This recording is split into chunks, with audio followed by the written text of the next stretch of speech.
नमस्कार, गुल्लक टीवी में आपका स्वागत है। मैं हूं राजीव रावत।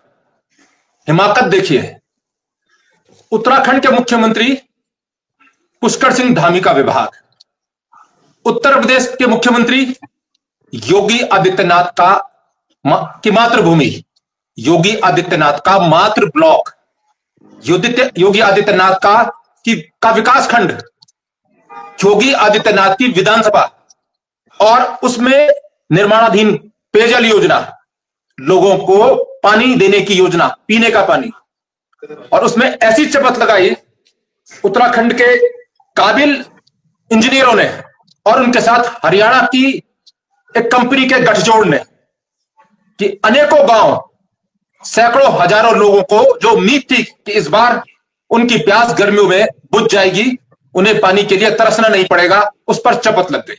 योजना जमींदोज हो गई। करोड़ों के सरकारी धन का नुकसान हो गया।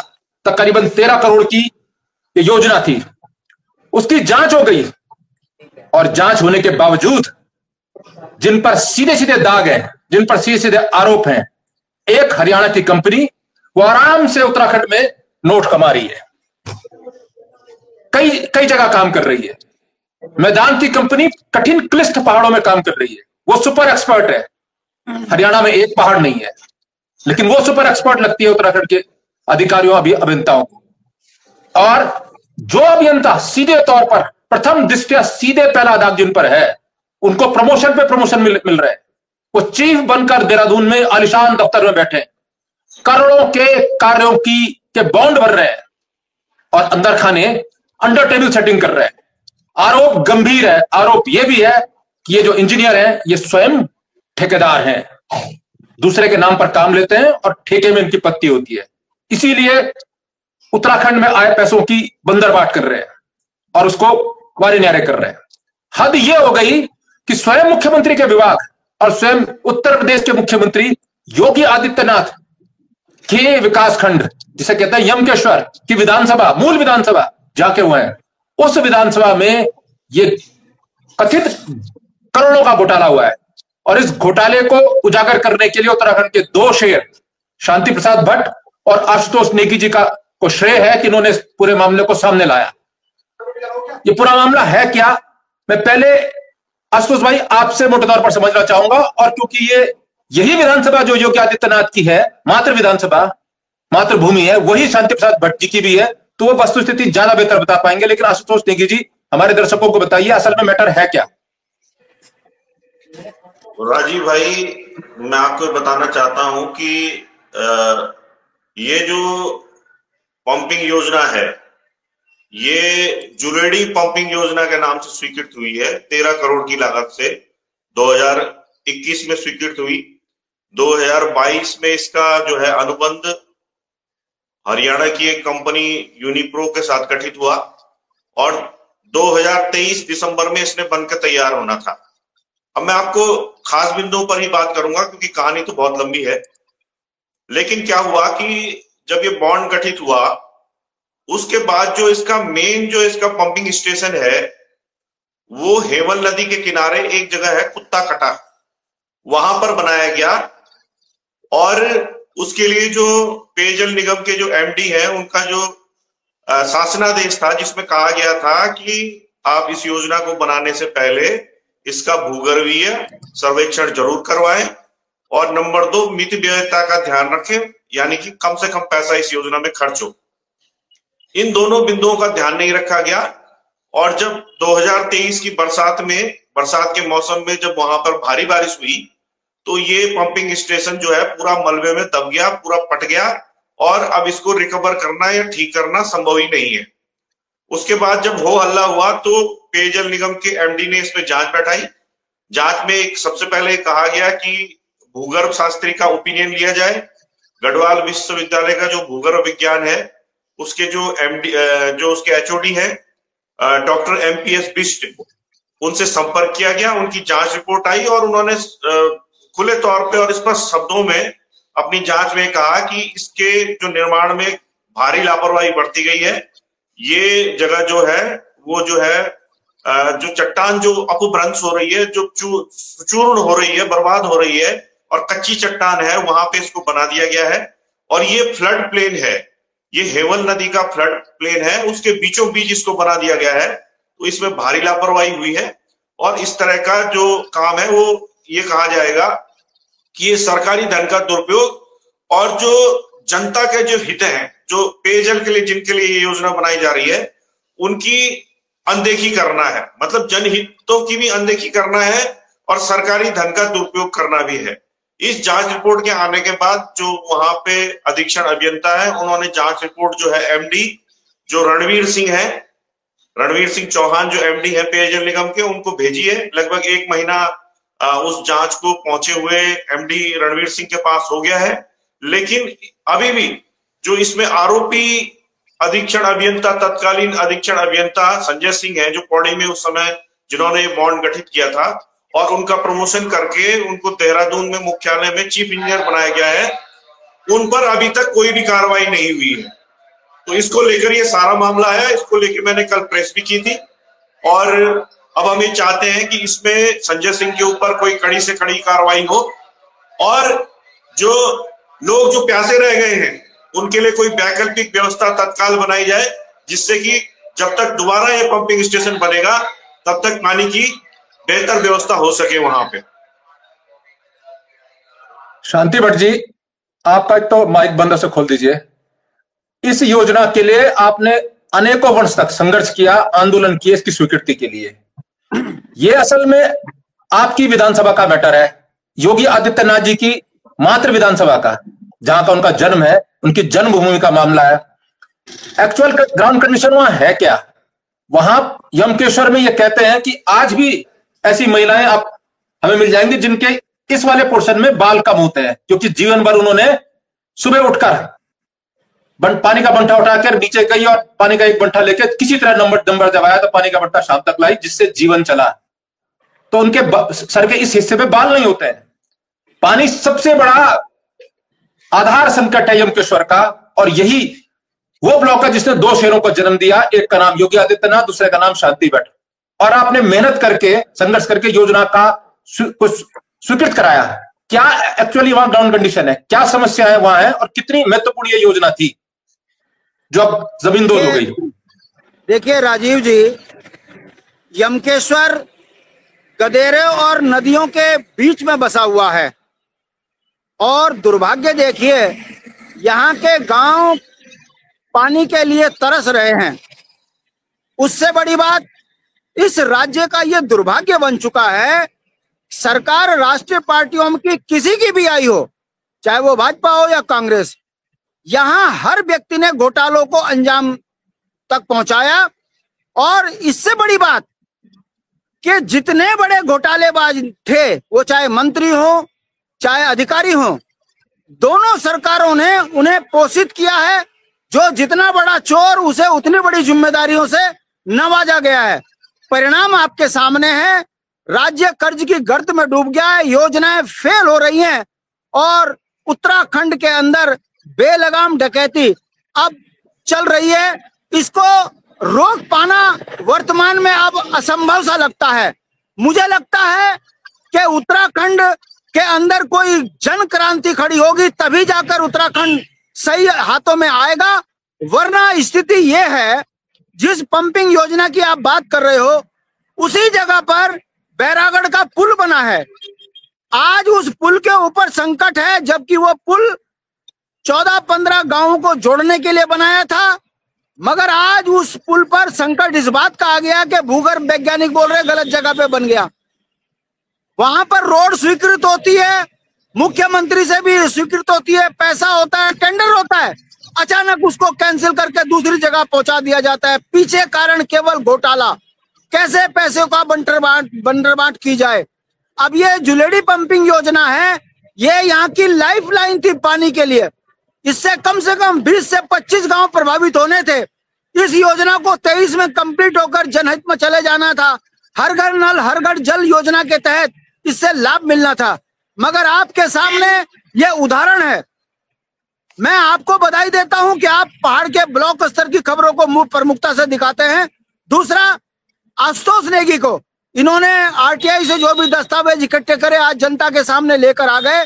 हम पिछले 1.5 साल से इस पे लगातार काम कर रहे हैं, ये कहकर कि आखिर उत्तराखंड के ग्रामीणों का क्या दुर्भाग्य बन गया ये कि उनके विकास के लिए योजनाएं आती हैं और उत्तर प्रदेश के अधिकारी इसको लूट के खा जाते हैं। और ये उस जगह पर हो रहा है जहां से का मुख्यमंत्री योगी है, ये उस जगह पर हो रहा है जहां मुख्यमंत्री के पास ये डिपार्टमेंट है और उसके बावजूद मुख्यमंत्री कार्रवाई नहीं कर रहे। ये समझ सकते हो कि राज्य किस कदर घोटालेबाजों के हाथ में चला गया है कि 13 करोड़ का घोटाला एमडी अपनी जान बचाने के लिए उसमें जांच बैठाता है, जांच रिपोर्ट में क्लियर होता है एमपीएस बिष्ट द्वारा जो भूतत्व वैज्ञानिक है कि ये गलत जगह पर बना है और इसमें घोटाला हुआ है, उसके बावजूद अभी तक किसी पे कार्रवाई नहीं। राजीव जी जी जी जी जी जी आवाज शायद हमारी नहीं मिल पा रही है, आपको मिल रही है आशीष भाई? राज्य का दुर्भाग्य बन चुका है कि जहां जितना बड़ा घोटाला वहां उतना पोषित उसको किया जा रहा है। जुलेडी पंपिंग योजना का घोटाला ये बताता है कि ना तो इनको योगी का डर है ना इन्हें धामी का डर है, क्योंकि सब मिलकर खा रहे हैं, उत्तराखंड को बर्बाद कर रहे हैं। और ये जो 13 करोड़ है इस पर जब कभी सही सरकार आएगी तभी अपराधियों पे कार्रवाई होगा, वरना एमडी से लेके मुख्यमंत्री तक सब इसमें संलिप्त हैं। इसीलिए जुलेडी पंपिंग योजना नहीं, हर घर नल हर घर जल के तहत जितने भी पाइप लगे हैं वो सारे के सारे उखाड़ दिए गए हैं, बेच दिए गए हैं। इतना बड़ा घोटाला है ये, जिस दिन खुलेगा तो उत्तराखंड के अंदर भूचाल आएगा। मैं उन्हें आशुतोष नेगी को और आपको इस बात के लिए बधाई देता हूं कि आपने ब्लॉक स्तर की खबर को प्रमुखता से दिखाया है और मैं इस बात को समझ रहा हूं कि आप खबर दिखाओगे, कार्रवाई कुछ नहीं होगी, क्योंकि तमाम घोटालों को दबाना ये भारतीय जनता पार्टी का चरित्र बन चुका है। ये घोटालेबाज पार्टी है, ये झूठ और जुमलों पर चलती है, ये एक व्यापारिक पार्टी है, केवल पैसा कमाने के लिए जनता के बीच में हिंदू मुस्लिम का जहर घोलकर जनमानस को अपने मत में कर रही है और राज्य को लूट रही है। दुर्भाग्य है ये इस राज्य का कि हर योजना घोटाले की भेंट चढ़ रही है, मगर अभी तक अपराधियों पर कार्रवाई नहीं हो रही है। मुख्यमंत्री कार्यालय में फाइलें हजारों चली गई इस तरह की जिसमें जांच की बात करते हैं, मगर होता कुछ नहीं है। मुख्यमंत्री स्वयं उन्हें बचाने में संलिप्त है।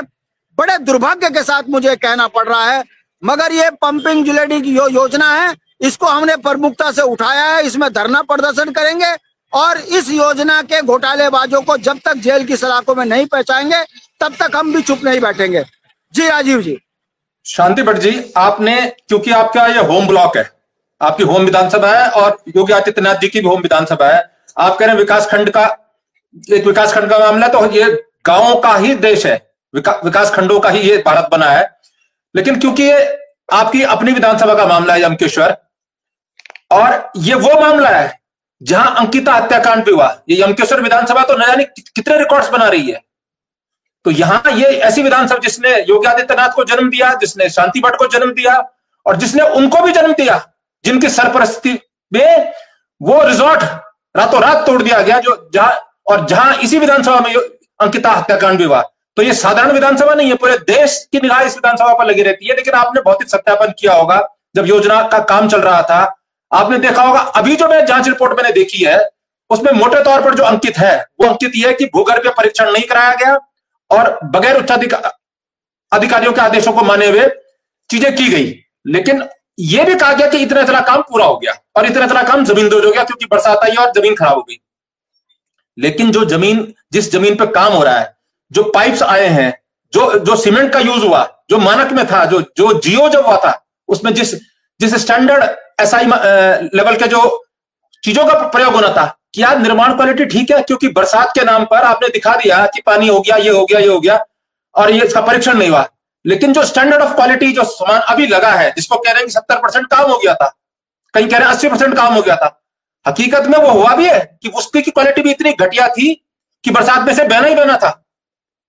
शांति भट्ट जी, एक्चुअली आप वहां गए होंगे, जो ठेकेदार हरियाणा की कंपनी काम कर रही थी, क्या उसने मानकों का पालन किया या बरसात की आड़ ली ताकि 13 करोड़ के बारे न्यारे हो जाए? देखिए राजीव जी, यही वो बड़ा खेल है जिसको कर उत्तराखंड के अंदर घोटालों को अंजाम दिया जा रहा है। देखिए जिस गदेरे में ये बना है, ने उसका विरोध किया कि यहाँ पर नहीं बनना चाहिए, मगर क्योंकि उनको दिखाना था तो आनन फानन में कच्चा काम करके वहां पर दिखाया गया कि टैंक बन गया, बरसात आई, सारा उखड़ गया और सब खत्म हो गया। कहने का मतलब है कि 5 लाख लगाओ और 5 करोड़ घोटाले में पाओ। ये जो सफल योजना है मुख्यमंत्री घोषित कर रहे हैं, तभी यहाँ पर यह घोटाला हुआ है। मैं पूछना चाहता हूँ राजीव भाई कि अगर यहाँ घोटाला हुआ है और गलत जगह पर हुआ है, भूगर्भ वैज्ञानिक, तो भैया अभी तक उस अधिकारी पर कार्रवाई क्यों नहीं हुई, जेल क्यों नहीं भेजा? अगर आप इसके मूल में जाओगे तो ये घोटाले को अंजाम देने के लिए ही गदेरे के बीच में ये टैंक बनाया गया है और मुख्यमंत्री जी की उसमें सहमति है, वरना अखबारों में खबर छप चुकी है, चैनलों में खबर आ चुकी है और अभी तक काय की जांच भाई? इसमें क्या जांच हो रही है? आंख के अंधे हैं क्या ये लोग? नहीं देख रहे हैं कि गलत जगह पर बना है? जिसने इस जगह को चिन्हित किया सबसे पहले 420 का मुकदमा और घोटाले का मुकदमा उस पर लगाए, उसके बाद आके जांच बैठाएं। मगर क्यों? चोर चोर मोसेरे भाई और उत्तराखंड के मूल निवासियों की आफत आई, उस नीति के तहत काम हो रहा है। हर योजना घोटाले की भेंट चढ़ी है और आप देखेंगे राजीव जी, इन्हें बचाने वाले मुख्यमंत्री होंगे। मैं मुख्यमंत्री को सीधा इसलिए कह रहा हूं क्योंकि ये विभाग मुख्यमंत्री के पास है, तो मुख्यमंत्री देख क्या रहे हैं, मगर मुख्यमंत्री के आशीर्वाद से एमडी बना हुआ है। मुख्यमंत्री को तमाम सारी सुविधाएं पहुंचानी है गलत तरीके से, शायद तभी इस पर कार्रवाई नहीं हुई है, वरना इतने बड़े घोटाले का अंजाम देने वाले अभी तक बाहर नहीं होते। ये इस राज्य का दुर्भाग्य है और इससे बड़ा मैं इस जनता के साथ में भी मैं बोलूंगा, क्योंकि मेरे को इन राजनीतिक लाभ से ज्यादा उत्तराखंड के भविष्य की भी चिंता है। जनता जिन्हें वोट देकर पोषित कर रही है, वहां की विधायक से क्या कर रही है? उसकी नाक के नीचे इतना बड़ा घोटाला हो गया, विधायक चुप क्यों है? विधानसभाओं में गूंगे बनकर क्यों बैठे हैं? अगर इसके मूल में जाओगे तो हिस्सेदार वो भी हैं। यही कारण है कि उत्तराखंड के ब्लॉक स्तर पर बेइंतहा घोटाले हो रहे हैं, मगर कार्रवाई के नाम पर केवल जांच और जांच बाद में ठंडे बस्ते में और मुख्यमंत्री कार्यालयों में फाइलें सड़ रही हैं। ये उत्तराखंड का दुर्भाग्य है, ये बर्दाश्त के काबिल नहीं है। मगर क्या करें, हम लोग सड़कों पे आंदोलन करके अपनी बात को जनता के बीच में लाते हैं, मगर दुर्भाग्य से जिन जगहों पर पहुंचना चाहिए सत्ता के नजदीक, वहां नहीं पहुंच पा रहे हैं। आपने अंकिता बिटिया की बात कही, आप ये बताइए, जहां अंकिता बिटिया को बर्बरता से मार दिया गया हो, उसी राज्य का मुख्यमंत्री यूसीसी लागू कर रहा है। वो कह रहा है कि लिविंग रिलेशन में रहो, यानी कि अब शादी कराने की भी जरूरत नहीं है। बाप का अधिकार बेटे उस लड़के को मिल जाएगा जिसको जन्म देंगे, मगर उस औरत का क्या होगा जो लिविंग रिलेशन में ना तो शादी के लायक रही ना किसी और चीज के। कहने का मतलब है, आप कितना ही राजनीतिक रूप से समाज को जागृत कीजिए, मगर लोकतंत्र इस समय पर बिक चुका है। पैसों के आगे लोकतंत्र जो है बिका हुआ है। यही कारण है कि चुनाव के समय पर मुद्दे गायब हो जाते हैं, थोड़ी बहुत कभी जनभावनाएं खड़ी होती हैं, जैसे ऋषिकेश में मेयर को लेकर खड़ी हुई। उसके बाद रिजल्ट क्या आया? 8 बजे से लेकर 2 बजे तक वोटिंग रोक दी और उसके बाद मास्टर 3500 वोट से हार गया। ये क्या है? जहां चलेगा, जहां चलेगी तो वहां तो ठीक, जहां नहीं चलेगी वहां जबरन जीतकर लोकतंत्र पे डकैती पड़ेगी, और इससे भी काम नहीं चलेगा तो विरोधियों के वोट काट दो। ये लोकतंत्र रह गया है। ऐसे में आप कितने ही पंपिंग योजनाओं के घोटाले खोल दो, कोई फर्क नहीं पड़ता। ये डकैत सत्ता में बैठ चुके हैं और इन्हें मालूम है, बोलोगे तो मुकदमे लगा देंगे, पुलिस का डर दिखाएंगे, भविष्य खराब करने का डर दिखाएंगे, और अगर कोई डर गया तो वो स्वीकार ले भाजपा को, जो नहीं डरेगा उस पर मुकदमे लगेंगे। आशुतोष उदाहरण है आपके सामने, मैं स्वयं उदाहरण हूं इस बात का कि उतनी उम्र नहीं है जितने मुकदमे हमारे ऊपर लगा दिए गए। किस बात के मुकदमे हैं भाई? जो चोर है उन पर तो आप मुकदमे लगाते नहीं हो, मगर क्या करें, लोकतंत्र में भारतीय जनता पार्टी का ये नंगा चेहरा भी जनता देख रही है। मेरा विश्वास है एक दिन बदलाव आएगा और जिन्होंने उत्तराखंड का पैसा लूटा है उन्हें बर्बाद आते इस योजना के कुछ तकनीकी पहलू, बहुत महत्वपूर्ण पहलू अभी समझने बाकी हैं। आशुतोष भाई जरा ये समझाइए, मोटे तौर पर इस विधानसभा जो योगी आदित्यनाथ की विधानसभा है, शांति भट्ट की विधानसभा है, इस विधानसभा का अपनी एक तासीर है और इनकी कठिनाइयां हैं, क्योंकि पानी को लेकर सबसे कठिन है इनका जीवन। इसीलिए इस विधानसभा में अभी तक राज्य बनने के बाद मेरे ध्यान में तो है कि आज तक कोई ये खुली सीट पर कभी किसी पुरुष को इन्होंने विधायक नहीं बनाया। यहां महिलाएं ही विधायक बनी है, पहले भी महिला विधायक रही, वो मंत्री रही कैबिनेट बीजेपी में, उसके बाद यहाँ ऋतु खंडूड़ी भी यहां से विधायक रही, आज भी जो विधायक है एक महिला है। तो जो महिलाओं के सबसे बड़े कष्ट को कुछ कम करने वाली योजना है, मतलब पीने के पानी की योजना, जो घर में उनका पीने का पानी पहुंच जाए, पेयजल पहुंच जाए, और उनको पूरा जीवन सुबह 4 बजे से लेकर रात के 11, 12, 1 बजे तक भी पानी के धारों में, नीचे जो पानी के धारे हैं, चांद की रोशनी में, या हाथ में जो अब तो टॉर्च आने लग गई है, पहले तो जला के रखते थे, लकड़ी जला के ले आते थे, टॉर्च नहीं होती थी, तो पूरा जीवन इनका चला गया पानी पे। जन्म लेना पानी भरने के लिए, मृत्यु होनी पानी की प्यास में। ये इस विधानसभा के अधिकांश गांवों की तासीर है। और आज जब यहां एक महिला विधायक बना रखी है जो इस दर्द को समझती है, हो सकता है इसीलिए इनको विधायक बनाया हो कि इस दर्द को दूर करेंगे। आपकी उनसे बात भी इतनी काबिल विधायक है, महिला विधायक है, महिलाओं का दर्द को समझने वाली, महिलाओं की आवाज, महिलाओं की पीड़ा, उनसे बात भी कि ये घोटाला कैसे हो गया। आशुतोष भाई आपका माइक बंद है, माइक बंद है, माइक। देखिए, रेणु बिष्ट जी के साथ तो मेरी बात तब से नहीं होती जब से उन्होंने रिजॉर्ट तोड़ा है। वो एक तरह से मुझे अपना दुश्मन मानती हैं कि आशुतोष नेगी ही वो व्यक्ति है जिसने इस मामला सबसे पहले उठाया। उनके जब रात को वीडियो जारी किया उन्होंने रिजॉर्ट तोड़ने का, उसके बाद जैसी सुबह मेरी आंख खुली तो सबसे पहला व्यक्ति मैं था जिसने इसका विरोध किया। वो रिजॉर्ट तो उन्होंने क्रोध में आई होंगी, रिजॉर्ट तोड़वाया होगा, उनके पास पुलिस पावर होंगी, गई होंगी, अंकिता के साथ अन्याय होगा, तोड़ दो रिजॉर्ट को। वो तो कुछ अच्छा काम किया होगा उन्होंने, आशुतोष भाई। हाँ, अपने हिसाब से उनका अच्छा ही काम है, लेकिन हमने उनको कटघरे में खड़ा किया हुआ है और उस साक्ष्य मिटाने के आरोप से वो बरी नहीं है। उस मामले को अभी कोर्ट में अभी चल ही रहा है। मेरा ये कहना है कि देखिए, जो पूरी विधानसभा क्षेत्र है, और मैं जब पत्रकारिता करता था तो ग्राउंड रिपोर्टिंग के लिए उस इलाके में लगातार जाता था, और वहां पर जो है जीवन बहुत ही ज्यादा कठिन है, महिलाओं का खास तौर पे। सुबह उठ के निकलना है, सबसे पहले पानी की व्यवस्था बनानी है, पानी की व्यवस्था बनेगी तो खाना बनेगा।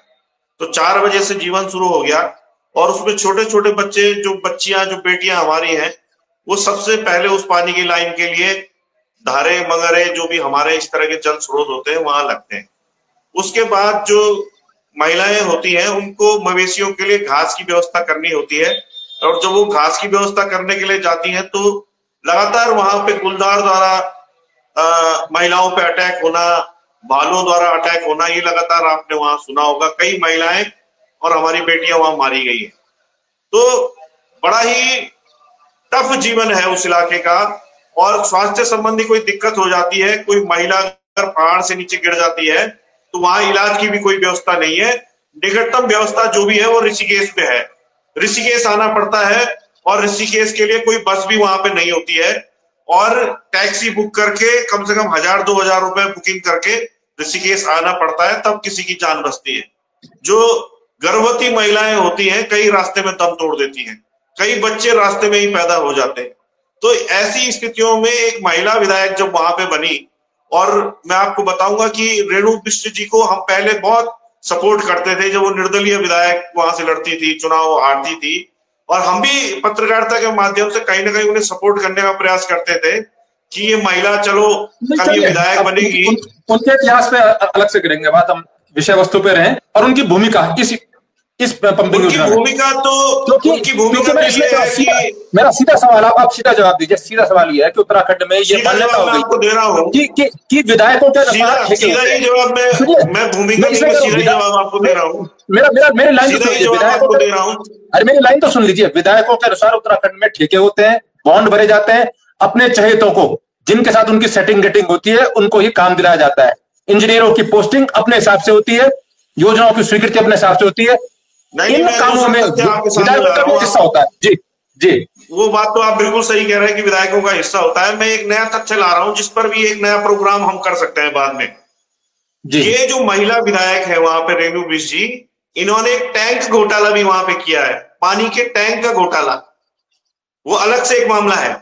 उसमें इन्होंने क्या किया है कि जो है 500-500 लीटर की जो टंकियां है वो अपनी ही जो है कंपनी बनाकर, अपना ही प्लांट लगाकर, वही नदी किनारे प्लांट लगाकर, जिसमें मानकों का घोर उल्लंघन किया है, अपने ही लोग इनके टंकियां बना रहे हैं। और उन घटिया क्वालिटी के जो प्लास्टिक की टंकियां हैं जिनको गांव गांव पहुंचाया जा रहा है, वो टैंक घोटाला भी इन महिला विधायक ने वहां पे किया हुआ है। इसके बारे में भी जांच जारी है, इस मामले में भी आवाजें उठ रही हैं। तो ये महिला विधायक जो है इसी पानी को लेकर एक अलग किस्म का घोटाला पहले से कर चुकी है। तो इनसे तो हमें कोई उम्मीद नहीं है। जो 500-500 लीटर के टैंक जिसपे रेणु बिष्ट विधायक लिखा हुआ है, इन घटिया टैंकों को अपनी ही कंपनी द्वारा परोक्ष रूप से, अपनी ही कंपनी है, अपने ही लोग हैं, अपनी ही विधायक निधि है, उससे बनवाकर बिकवा रही है, मुफ्त पहुंचा रही है। मतलब जो पैसा आ रहा है वो तो अपना ही विधायक निधि का लग रहा है उसमें। तो आप समझिए कि उस विधायक निधि से भी कमर्शियल रूप से अपना पैसा कमा रही है, अपने लोग पैसा कमा रहे हैं। तो इस पानी पर ये विधायक भी वहां पर पोषित हो रही है और 2027 के चुनाव की तैयारी भी कर रही है। लेकिन कभी भी इन्होंने जुलेड़ी पंपिंग योजना में इतने बड़े भ्रष्टाचार की एक बार भी आवाज नहीं उठाई। इससे आप समझ सकते हैं कि कहीं ना कहीं ये भ्रष्टाचार का जो हिस्सा है ये विधायकों तक भी पहुंच जाता है और स्पष्ट रूप से रेणु बिष्ट के पास भी पहुंचा होगा। इसी वजह से इनकी बोलती भी बंद है। ये मैं स्पष्ट रूप से कह रहा हूं। शांति भट्ट भाई ने भी इस बात को स्पष्ट रूप से उठाया है कि आखिरकार रेणु बिष्ट क्यों कुछ नहीं बोलती है। और जब हमने इतना बड़ा खुलासा कर दिया है, अब तो उनको बोलना चाहिए। जब वो रात को रिजॉर्ट तोड़ने के लिए मुख्यमंत्री धामी के पास पहुंच सकती है, तो अब वो इस भ्रष्टाचार की फाइल लेकर मुख्यमंत्री धामी के पास क्यों नहीं पहुंच रही है। ये भी बहुत बड़ा सवाल है कि संजय सिंह पर कार्रवाई के लिए और जो वो 20 से ज्यादा गांव हैं उनको जो पानी मिलना था वो पानी जो नहीं मिल पा रहा है, उसके लिए जो हमारी वहां पे महिला विधायक रेणु बिष्ट है वो फाइल लेकर मुख्यमंत्री धामी के पास क्यों नहीं आ रही है। ये दोहरा चरित्र देखिए। रिजॉर्ट तोड़ने के लिए तो रात को अनुमति लेने मुख्यमंत्री के पास पहुंचती है, रात को रिजॉर्ट तोड़ देती है। और दूसरा चरित्र देखिए कि गांव के लोग प्यासे हैं, महिलाएं प्यासी हैं, बच्चे परेशान हैं, लेकिन उन्हें कोई चिंता नहीं। तो स्पष्ट रूप से इस भ्रष्टाचार का जो हिस्सा है विधायक रेणु बिष्ट तक भी पहुंच रहा होगा। इसको कहने में मुझे कोई भी गुरेज नहीं है। और एक तरह से अगर आप इसे आरोप मान रहे हैं तो ये आरोप भी मैं रेणु बिष्ट के ऊपर स्पष्ट रूप से लगा रहा हूं। आप कह रहे हैं कि वो रात को चली गई वो तोड़वाने के लिए, तो क्या सबूत इकट्ठे कर रही थी तोड़ के? उस रिजॉर्ट में कुछ सबूत मिलेंगे, रात को ढूंढेंगी, वो सबूत देंगे, अंकिता हत्याकांड के सबूत इकट्ठा करने के लिए तोड़वा रही थी। वो गहन जांच करवा रही थी, कोई राज मिलेंगे दीवारों के अंदर, क्या कर रही थी वहां? बुलडोजर लेके गई और तोड़ दिया उस रिजॉर्ट को। वो तो ये कह रही थी कि जल्दी से जल्दी तोड़ो, जिससे कि कोई भी सबूत जो है अंकिता के बेडरूम से कलेक्ट ना हो सके। या पुलिस ने जो खानापुरी के लिए जो जांच करी है उसमें कल अगर सीबीआई जांच उसको करती है तो सीबीआई जो है उतार सकती है, ये भी संभावना थी। और जब ये खतरे जब देखा गया कि इसमें पूरा सोशल मीडिया में और पूरा जो है देश प्रदेश आंदोलित है, तो हम अपने मोटे तौर पर वो वनंतरा रिजॉर्ट में रात को गई जब जागृत हुई तो सबूत मिटवाने के लिए, ताकि सबूत हट जाए और जो गुनाहगार हैं उनके पद चिन्ह वहां न दिख पाए उस रिजॉर्ट में जहां अंकिता हत्याकांड हुआ था या उसकी स्क्रिप्ट लिखी गई थी। खैर, अब वापस आते हैं। अब ये जो हरियाणा की अब जो हरियाणा की कंपनी है, जो इंफ्रास्ट्रक्चर है, प्लस ये संजय सिंह जो इंजीनियर है जिसको लगातार प्रमोशन मिल रहे हैं, कई इन तमाम आरोपों के बाद, कई दागों के बाद ये दागी वहां